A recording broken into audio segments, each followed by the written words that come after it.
comme...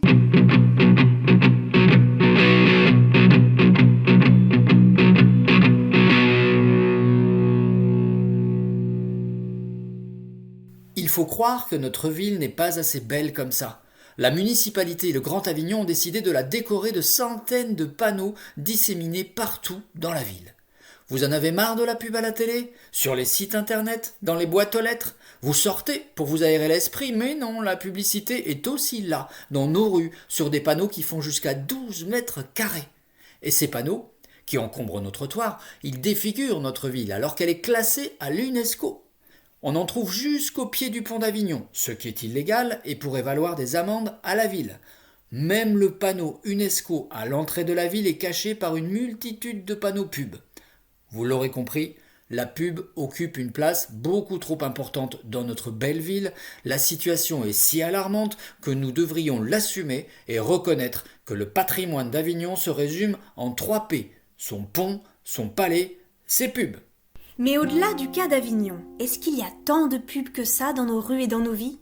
On a posé la question à Renaud Fossard, le cofondateur de l'association Communication et Démocratie. Il a récemment coordonné la rédaction du rapport Big Corpo, qui explique super bien les mécanismes de communication des multinationales. Alors effectivement, la publicité dans l'espace public est certainement celle qui est le plus visible au premier abord. En réalité, elle représente en France environ 10% du marché. Autrement dit, le gros de la publicité, nous y sommes exposés plutôt à travers les médias traditionnels et de plus en plus sur Internet. Et donc la question de l'exposition, alors moyenne, ça varie en fonction du mode de vie des gens, urbain ou rural. Mais néanmoins, on sait que nous sommes exposés à environ 1000 ou 2000 messages publicitaires véritablement constitués, classiques. Il faut également prendre en compte ensuite les stimuli commerciaux, c'est-à-dire l'exposition au logo et au sponsoring et à d'autres formes de publicité. Si on considère l'exposition au logo sur les voitures, sur les habits ou dans les produits de supermarché, là on passe à plus de 10 000 ou 15 000 stimuli publicitaires par jour. Après, il n'y a pas eu jusqu'à présent d'études universitaires indépendantes approfondies sur le sujet. Si on est vieux, pas super bien habillé, avec des dents de travers, ou si on est handicapé ou gros, eh bien on n'existe pas dans les pubs. On est zappé de l'image idéale qu'elles nous montrent. Vous allez dire, si on n'a pas le physique de George Clooney ou de Jennifer Lawrence, pourquoi on les regarde? En quoi elles nous font rêver ces pubs? On est maso ou quoi? Eh bien c'est là que la manipulation opère. Ces images nous montrent un idéal auquel on aimerait tellement ressembler et nous proposent justement un produit en nous disant: si tu achètes ce parfum, cette voiture, ces baskets, tu vas ressembler à la super bombasse sur l'image. Tu vas être balèze comme le super bad boy de la photo. Et les gens te regarderont comme tu regardes toi, cette superbe créature. Et le tour est joué. Eh ouais, les publicitaires sont devenus des experts de notre psychologie et de nos biais cognitifs. Ils jouent avec nos frustrations, notre besoin d'être reconnu, accepté ou encore admiré. Et c'est ainsi que la pub nous incite à acheter tout un tas de produits inutiles. Pire encore, la pub façonne nos rêves, la perception de notre corps et même notre rapport aux autres. Et d'autres entourloupes sont utilisées. Par exemple, dans l'espèce humaine, il y a un autre vieux réflexe qui consiste à suivre du regard ce qui est en mouvement ou ce qui apparaît dans le champ de vision. C'est le réflexe de poursuite qui apparaît dès l'âge de 2 mois. C'était franchement utile quand nous étions dans la savane ou la forêt pour repérer dès que possible un lion ou un ours qui voulait nous transformer en burger. Mais depuis quelques années, les pubs exploitent ce réflexe avec un nouvel affichage super efficace, les écrans vidéo. Les images changent très rapidement et c'est presque impossible de ne pas les regarder. Ils sont de plus en plus nombreux et, cerise sur le gâteau, comme les écrans sont à l'intérieur des vitrines, ils échappent à toute réglementation, notamment aux taxes que payent les panneaux des trottoirs. Ces écrans publicitaires sont des armes de manipulation massive. En mars 2023, un rapport de l'Assemblée nationale a préconisé l'interdiction de ces écrans. Pourtant, La loi finalement proposée juste après a été édulcorée. Et le gouvernement semble tellement pressé de faire passer sa loi que même le Conseil d'État a dit qu'il n'avait pas eu le temps de travailler sérieusement. Les professionnels de la publicité numérique vont pouvoir continuer à laborer le cerveau des citoyens afin que le business puisse continuer sans entrave. Pour autant, si la mairie d'Avignon ne peut changer la loi nationale, elle peut quand même fixer des règles avec un RLP, un règlement local de publicité. Et justement, le RLP d'Avignon est en cours de réalisation et on peut agir sur ses orientations. Même si la mairie ne communique pas sur cette démarche importante, nous savons que des acteurs locaux ont été invités à 4 sessions de concertation publique entre le 13 et le 20 juin 2023.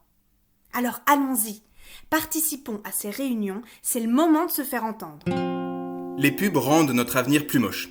Eh oui, à l'heure où il faudrait moins consommer et garder plus longtemps nos téléphones ou nos voitures, moins prendre l'avion, acheter moins de vêtements ou de canettes de soda, la pub nous pousse à devenir des drogués de la consommation.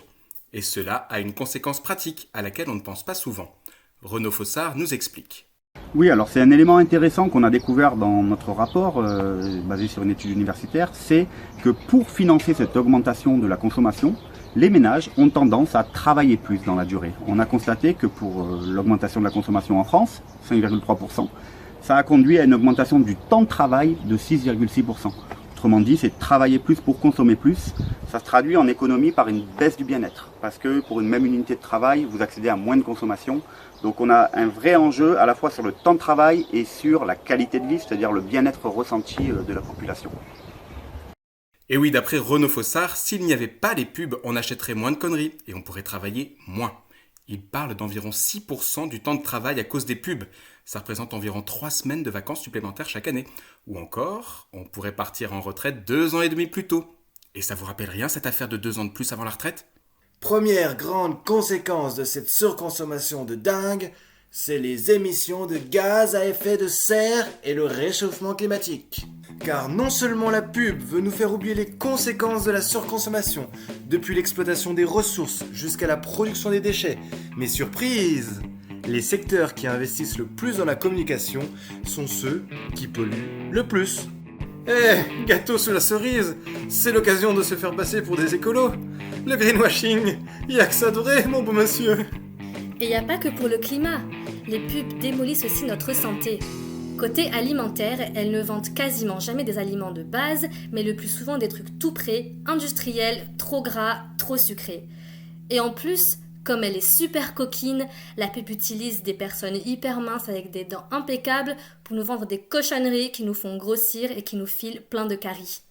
En 2020, une étude de Que Choisir montrait que 88% des spots pour des produits alimentaires destinés aux enfants concernent des aliments de Nutri-Score D et E, c'est-à-dire les plus mauvais scores nutritionnels.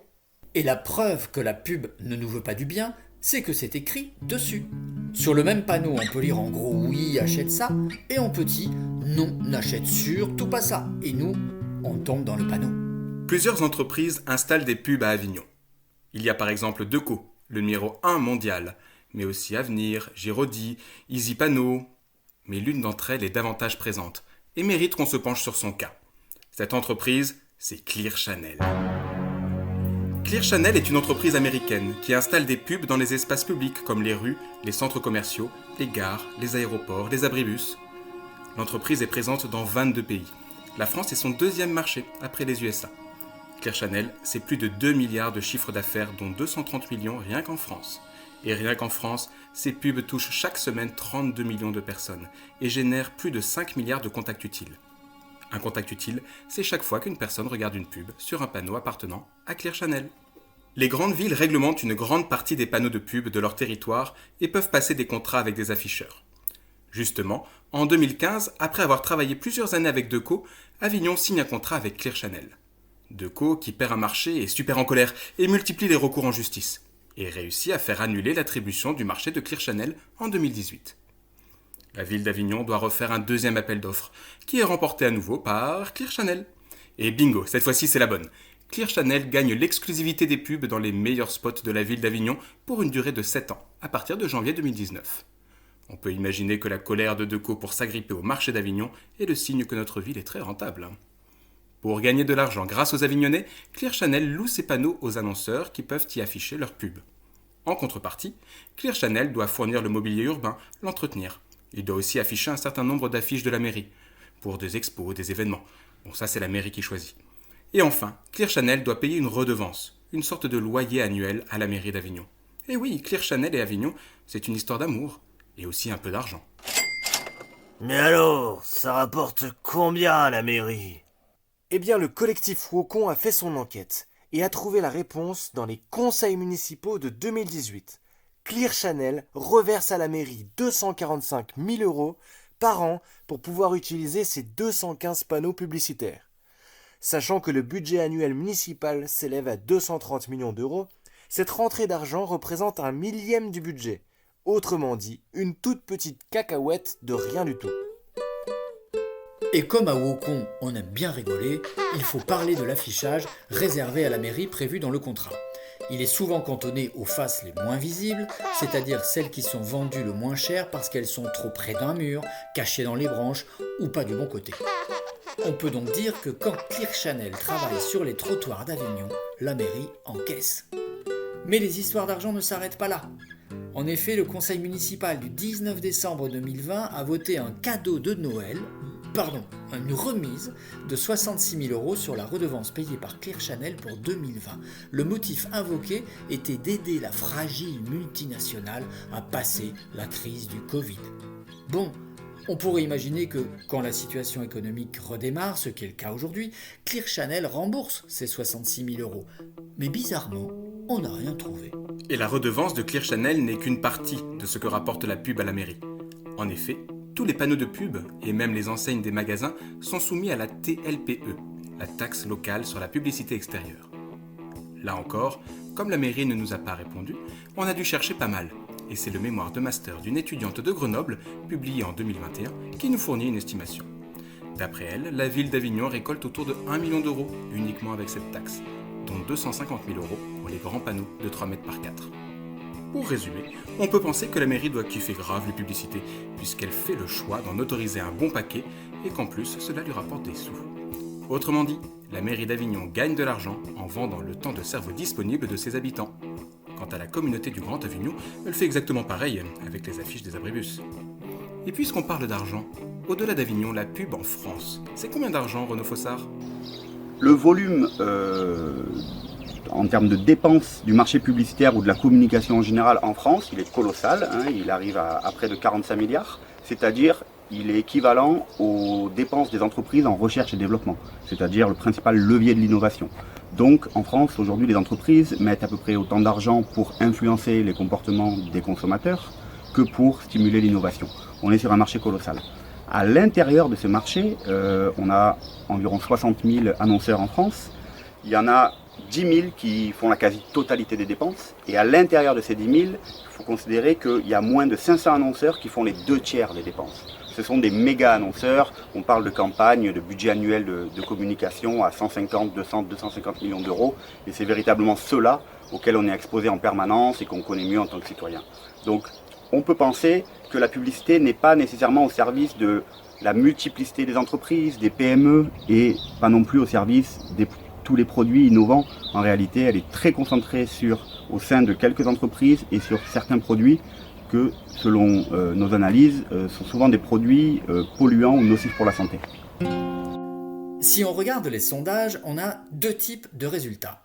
Les pros de la pub, comme France Pub par exemple, nous disent que la plupart des gens apprécient la pub, et Clear Channel nous raconte que 76% des Français trouvent que l'affichage extérieur leur fournit des infos utiles. Or, de nombreux sondages indépendants montrent que les gens sont excédés par la pub. Par exemple, le baromètre de l'ADEME montre que 83% des Français sont favorables à l'interdiction de publicité pour les produits les plus polluants. Ou encore, le sondage BVA qui conclut que 85% des gens veulent réduire le nombre d'écrans publicitaires dans l'espace public. Et 54% qui veulent tout bonnement s'en débarrasser complètement. Bon, pour savoir qui dit vrai, on peut se demander pourquoi les personnes qui choisissent de payer un abonnement pour profiter de musique ou de vidéos sans pub sont de plus en plus nombreuses, en France comme partout dans le monde. Donc, si les gens font avec les pubs comme ils font avec les hémorroïdes, les termites ou les aigreurs d'estomac, c'est-à-dire qu'ils sont prêts à dépenser de l'argent pour s'en débarrasser, alors c'est qu'ils ne doivent pas en raffoler autant que nous le disent les publicitaires. Et que font les autres pays ? Le Chili, très touché par l'obésité et le surpoids, a décidé vers 2015 de se battre contre les industriels, en votant une série de mesures, notamment pour réduire les pubs sur la malbouffe dans les programmes pour enfants. Et ça marche. En seulement 2 ans, la consommation de soda a baissé de 25%. L'exemple du Chili est aujourd'hui suivi par le Pérou, Israël, le Mexique et le Brésil. Mais en France, la loi de 2023 va dans le sens opposé et la priorité est de privilégier le business plutôt que la santé de ses habitants. Et la fête va pouvoir continuer pour le secteur publicitaire, qui ne cache ni sa joie, ni sa stratégie. On peut lire par exemple sur le site de Forcola, entreprise de conseil en publicité, que concernant le spot télé, le samedi matin, les programmes sont dédiés aux enfants qui n'ont pas école. C'est donc le moment parfait pour diffuser cette merveilleuse publicité pour les jouets et pour les barres chocolatées. Mais revenons à Avignon. La mairie dit s'associer beaucoup de ses écoles, de la santé de ses enfants et de sa jeunesse. Pourtant, côté pub, la mairie est très loin de faire le maximum. D'ailleurs, que peuvent faire les mairies pour limiter les pubs? Renaud Fossard, vous nous expliquez? Alors, la mairie a le pouvoir de réguler la publicité dans l'espace public sur son territoire. Or, la publicité dans l'espace public, c'est un vrai enjeu politique. Dans la rue, tous les gens se croisent, passent, c'est un espace politique. Donc, c'est pas une grosse part du marché, mais c'est très important. La mairie ne peut pas réguler les contenus. En revanche, elle peut réguler les supports. Elle peut donc s'attaquer à la question de la densité, le nombre de supports dans sa ville. Elle peut, par exemple, souhaiter, si elle est ambitieuse, sortir la publicité de la rue pour la réserver aux zones commerciales. Elle peut également s'attaquer à la question des écrans numériques qui ont un impact climatique, énergétique important. Nous, on défend l'interdiction générale des écrans numériques. Il y a assez d'écrans dans nos vies.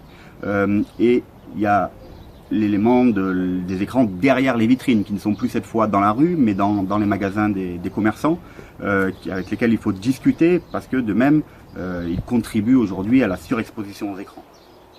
Certaines villes comme Grenoble en 2016 ont décidé de supprimer la pub. D'autres font pareil ou réduisent fortement l'affichage commercial. On peut citer Lyon, Bègle, Mordel, Pamiers, Vernier en Suisse ou São Paulo au Brésil et ses 12 millions d'habitants. Alors on fait comment? Des groupes militants comme Extinction Rebellion ou Youth for Climate multiplient les actions. Par exemple en ouvrant les panneaux vitrés et en retirant les affiches. C'est illégal, mais ils considèrent que la désobéissance civile est le seul moyen de pousser les pouvoirs publics à respecter leurs promesses de protéger le climat et la santé des concitoyens. On peut citer également le collectif RAP, Résistance à l'agression publicitaire. Et au niveau national, on peut militer par exemple pour taxer davantage les gros annonceurs et interdire la pub pour les produits à forte empreinte carbone. C'est ce que propose l'association Communication et Démocratie dans son dernier rapport. On peut aussi se référer à l'excellent travail de la Convention citoyenne pour le climat en 2020, que le gouvernement a bien vite enterré. Le point très détaillé sur la publicité propose en effet son interdiction pour tous les produits les plus polluants et même une suppression des panneaux dans les espaces publics extérieurs. D'ailleurs, c'est pas si compliqué d'interdire, on l'a déjà fait en 1992 pour le tabac. Répétons également que la mairie d'Avignon travaille actuellement sur un règlement local de publicité.